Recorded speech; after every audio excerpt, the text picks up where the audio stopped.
5:30 in the afternoon, 22nd, 23rd, not sure, 22nd of February 2022. Just did a climb.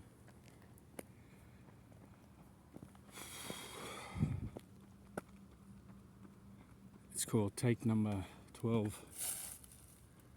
Presa San Martino. It's reversed because of the camera.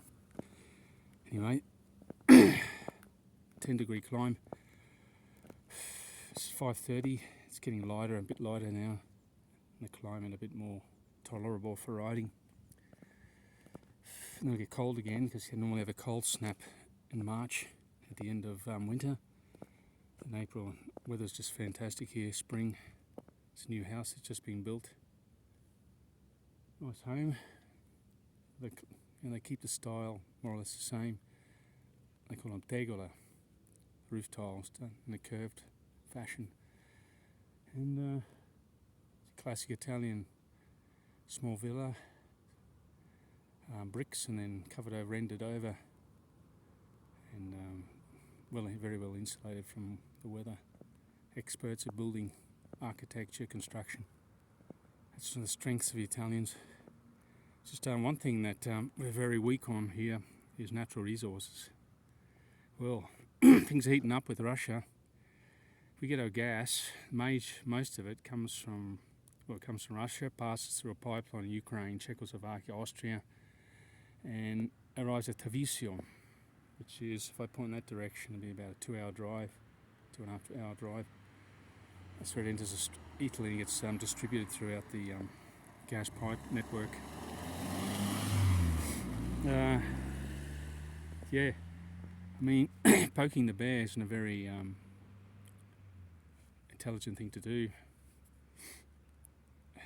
because I think the Russians are pretty good at cyber warfare, kinetic warfare. That's one-on-one with missiles and whatnot.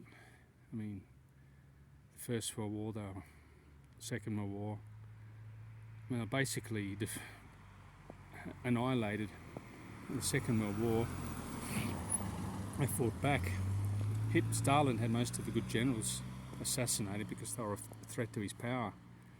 And the first, to give you any understanding of the Second World War, the Germans invaded in 1941, the spring, I think, or summer. Took down millions of prisoners. Russians were unprepared, had inferior equipment, but they held the line. They did that. Every invasion in Russia, the Russians look like they're a walkover. But they're super resilient race, Slavs. They've always been on their own.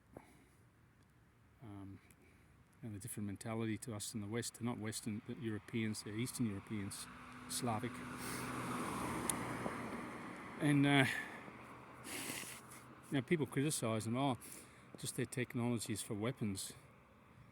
Maybe so, the first to launch a person to orbit, like 50 years, half a century before Elon Musk and his mates. If you remember, 61, Yuri Gagarin, first to launch a satellite. Rocket technology, everyone copied of them.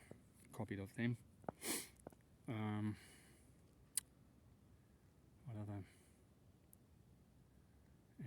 Information technology, they're experts at. Not silly people. Just disliked by the West, always. And even the Germans saw them as a threat, or they invaded because the Russians the Soviets were in an offensive position before they invaded. I mean, who knows? The victors get to write history, not the losers, the vanquished. I was listening to Dan from Allegedly about a month ago. He launched a video. At the end of it, he said, don't let anyone disrespect you. And that's dead right, because we're all here by accident, and we all have limited time on this planet, and we're all the same, just born under different social and economic circumstances. I had a really big argument this morning at work. I'm working. I had 12 people to teach.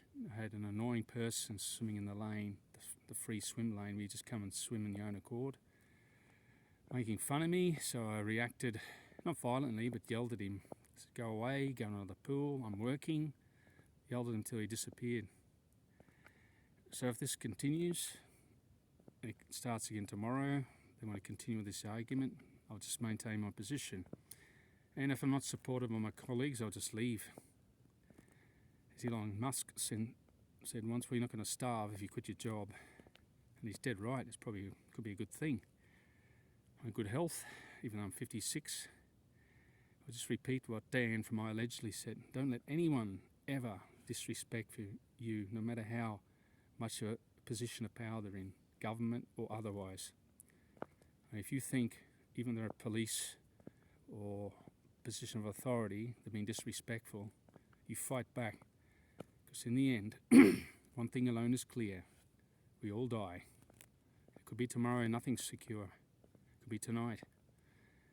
So, all you people who do ordinary jobs and you've got a smart-ass boss or makes fun of you, you stand up for yourself. And if you quit your job, doesn't matter. You have self-respect. I'm actually up here. I thought I'd get a lot of this rubbish out of my head. I'm still infuriated. And I'm prepared to go back tomorrow. And if they want to continue it, I'll stand my ground.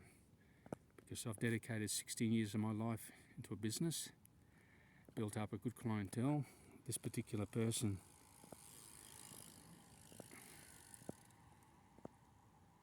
who insulted me, he doesn't bring any benefit whatsoever to the pool. We don't even need him. Okay, I'll just say that. Okay, change the subject. Yeah, so batten down the hatches. Because Italy, where I live, you see, to show you the signs, if you think this is a fake interview or a fake film of a landscape, here I am, 20,000 kilometres from my home, down at Brisbane, Australia. Okay, Montebelluna. You can see they're Italian words, Santa Maria della Vittoria, Treviso. Look it on Google if you want. I mean, I don't think it's been put there by accident. Not fake, it's real. Okay, pretty quiet. It's still a bit cold for cyclists to come out, but in the summertime, spring, it's full of cyclists exercising. Cycling's good. It's something you can do forever. Past old people in their 70s, 80s riding their bikes. Excuse me. In the pool, I got a 75-year-old client. Still swims well, faster. He's in a lane actually with three other younger men in their 40s and early 50s, late 40s, early 50s, and he laps them. So there you go. And I think eventually we'll find a way to extend life, but beyond the 80 years won't be the norm. We'll move the needle to 120, 150. Could even like print 3D brains, reintroduce new brain cells, restructure the brain. If you've got signs of dementia, send in little micro robots to repair the brain, repair your kidneys, your pancreas, or the vital organs, your liver. Nanotechnology. It'll come, but I don't know who will afford it. I mean, we're heading into a pretty precarious situation economically. Who's going to have the money? Who pays for it? Where does the wealth come from? Is it the new innovative technology of Bitcoin or blockchain? See a beautiful sunset at the back of me? We don't know. I mean, Elon Musk pushing hard EV, electric vehicles, but a lot of an EV Tesla costs 30,000. Who's got that?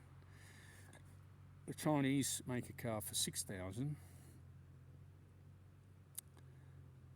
That serves people's purposes. The average person can't afford a $30,000 car. You've got to make something for the mid-range, especially now. There's a lot of people on less discretionary income. Incomes have remained the same. Inflation has gone up. There are more people going on pensions. They spend less, so they're more conservative. They're retired, but they've got to watch what they spend. So they're making big purchases. They've done that. House, send the kids to school, furniture, cars, all that. All the necessities of during life as you work. But when you go in retirement, I mean, you've got to be careful not to waste your money. The younger generation, which is the older people, the demographics, I mean, this was my last video with Mike Baloney. I mean, there's less and less people are paying tax to pay for services, and more people using them, like health. I mean, it's a massive expenditure. Last year I used a lot of it, of which I paid 50% out of my own pocket. So I couldn't stand waiting in the public system, and it's not very good. You don't get treated very well. So I decided to just pay out of my pocket, and you get to choose a doctor you want. You're treated like a decent human being, and I think you have a better outcome. It's just my choice, even though I could have gone public. The waiting list just goes on and on. I've been waiting nearly 2 years to have an operation. That's pretty serious. So here comes another cyclist. He just did the same climb I did. He's behind me. So it's going to get dark now, so I'll he's going back down. He's come up, having a rest. It knocks you out of your seat. He's resting. I said it wasn't an easy climb. Another cyclist training. It's a good place to train if you're a serious cyclist, recreational cyclist. You can go through the forest on your mountain bikes. Well, I think it should be better controlled, because there used to be deer here, but massive deer. Used to see them all the time. I've said this before, it disappeared. Habitat destruction, the encroachment of human activity. Because we just disturb them by our presence. Like, we're in their domain. It's not the way around. This is the domain of the deer. Anyway, I mean, I saw an interesting video of Musk. I think he's got a point. I don't know what will happen to the Earth in 12 years, what it'll look like. We can't just live on this one planet, and he's right, we've got to be multi-planet species. And it could be revolutionary. I just wish I was born today and be on that spaceship. So I don't like I don't want to be pessimistic. I don't like the situation we're in at the moment. It's very precarious. Chinese. You can see the American hegemony has been challenged. And I think this is the end of it. And they're not going to go without a fight. The Chinese and the Russians will dominate. The Russians want to be part of the dominant force in Europe. The Americans don't want to let go of that. The Chinese want to be, I think rightly so, 1.4 billion people. Taiwan is their land, and we shouldn't be involved. Was Chinese territory. It's just part of left over the nationalist government. And they called it the island of Formosa, but it is China.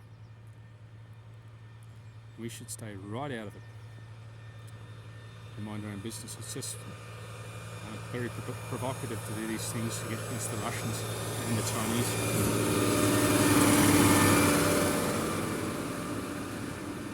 A tractor, probably doing some logging. I did a video yesterday, just the first time I've seen this in years. This is just normally left to grow forever. They trimmed the edges, but the private property owners are cutting it down, using it for firewood and selling it. It's a very expensive commodity. Things just change. They change in 2000 and February 2020. I think normal. Look where we are now, the brink of another war. Okay, onward and upward. Look after yourselves. Stay healthy. If you stay healthy and get through any crisis. I mean, if you've got poor health and you lose your job, you're in a dire situation. But if you lose your job and you're healthy, no matter what age you are, you can take on another activity.